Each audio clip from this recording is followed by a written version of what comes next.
Hi, everyone, and welcome back to How to Create Your Perfect Quiz Challenge. We are now here on day 4. So exciting.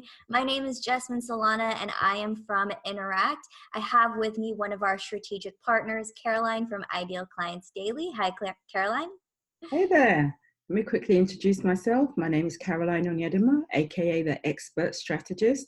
I'm an online business coach and launch strategist over here at Ideal Clients Daily, where we help online entrepreneurs and business owners create, market, and sell amazing offers. And we use quizzes every day in our business, not just for ourselves, but our clients. Creating quizzes here. So I'm really excited to help you with quiz strategy to build your email lists and to build your business. Yes, so exciting. And as always, if you haven't checked out days 1 through 3, make sure you go watch those first before moving forward to day 4. Day 4 is really exciting because we're kind of almost there. We're more than 50 to 60% in to having your perfect quiz ready to go. So today what we're going to go over is opt-in forms. So say goodbye to fake leads, guys. This is the powerful strategy to incentivize the lead to give their real email address. Okay, well, I'm all for that. Don't we just want real email addresses on our email list because we pay for the space, right? And so this is a powerful strategy, and we're going to get into how do you nicely get someone to give you their best email. So let's go into how we're going to do that. Well, the email opt-in form is an important juncture of your quiz. These are lead generation quizzes that we're creating, guys. I know that we love BuzzFeed style quizzes, but remember we're business owners and we're in the business of conversions. And the first conversion that you wanted was actually to have someone click on the quiz. The second conversion milestone was to have people to get to this point, to actually go through the questions. And this is the most important conversion point. We want people to opt in with their email address. But at this point, it's a major conversion drop-off point. And so we want to make sure that 1, they do give us an email address, and 2, that they give us the right email address so that we can actually communicate with them and build a relationship with them beyond the quiz. So how do we do that? Well, first of all, I want to say this. People ask me all the time, should I skip the opt-in form? So Interact allows you to skip the opt-in and give people their results, even if they haven't given you an email address. Now that works fine for other strategies, but the goal of these quizzes that we're creating, these personality type quizzes, are for business owners, maybe your online business coach, or coach, consultant, course creator, e-commerce seller. We need emails, okay? And so I advise that you don't allow them to skip the opt-in form. Even though because another thing, if you don't allow them to opt in, there's no analytics. And as business owners, we need to make data-driven decisions, and you can't do that if you're walking blind, right? So we do need those opt-ins, guys. Don't be worried about that. Don't think that you have to force it out of somebody, but make sure you don't tick that opt-in box. Skip opt-in box, because then the quiz really isn't going to achieve the goal that you created it for. Remember that Interact is really flexible. It has privacy and GDPR compliance features, and you can go through and use those according to whatever your needs are there. They are there if you need to use them. So I'm going to give you some opt-in form hacks. Change the default text to a persuasive sentence that highlights your ideal client's desire. That is how you get somebody to willingly and eagerly give over their email address, and not any email address. If you go for your autoresponder and you see test123@gmail.com, that's not a good thing, right? So this is how you get them to give you the real email address.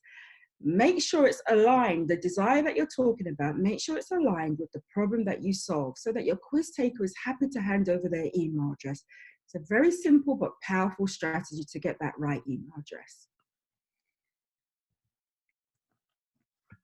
So we're going to give you that strategy. We're going to actually tell you what to say, almost word for word.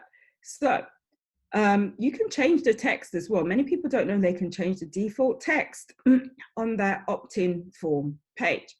So usually it says something like, enter your email address to immediately see your results.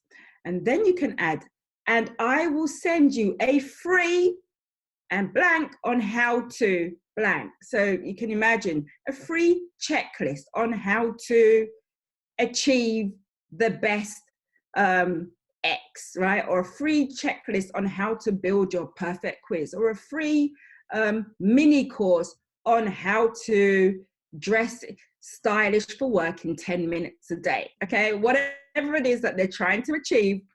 And that word free is really important. So make it bold, capitalize it. And it's amazing. Now, you don't have to go and create any other data content for them. The emails are usually what the free is, because you should be emailing people beyond the quiz. But if you do have a checklist or a PDF or something like that, it's very simple to slide that into a welcome email and give that to them as well. So this is an amazing, effective, but very simple strategy. And you're going to see that the quality of emails that you are collecting just shoots up. Yeah. Some other opt-in form best practices: keep your form to just first name and email. Often people to put too many forms on here. It's kind of like filling in a form at a doctor's office. You don't want that, because that's bound to make people drop off. So just keep it short and sweet. Don't make the data collection process arduous. If your goal is to build your email list, again, remember we said it before, so we're saying it again, do not allow them to skip opt-in, guys, right? Nobody's going to be mad that you're collecting emails. They really want to see the value that you have on the next page, and so they'll be happy to give you an email as long as you incentivize them. So just a little bit on what you see in your analytics when they do opt in. So one of the really big important things about the opt-in form is it's how we are tracking, these names and emails, and also what answer choices they chose throughout the quiz, which is really, really, really important data. If you are on the light plan, what you'll see is an overview of your quiz stats. So you'll see your quiz funnel, and you'll see your top results. You'll also get a full list of those leads, and also what those answer choices were that those people chose throughout the quiz. If you're on our growth or pro plan, you do get more. You will be able to see more stats on the actual performance of your quiz and how it's doing. So you'll see how your quiz results are doing, and some pretty important points on here is, how many people got each of the results, how many leads are in that result. If you do include the skip button, which we're not recommending for this quiz, how many people skipped, and then also the CTA clicks, which is that call to action button. So you'll know how many people actually moved forward and clicked on that link. You'll also see data on your quiz performance. So if you see in that second screenshot there, on a first date, you'd rather, A, B, C, D, E, F, G, all that stuff, you'll see how many people clicked on each answer choice. You'll also see at the bottom the drop-off rate for that question, which is a pretty important thing to be able to see, right? You want to make sure that your quiz is actually working, people are going through it. So you'll see if people are dropping off somewhere and how many.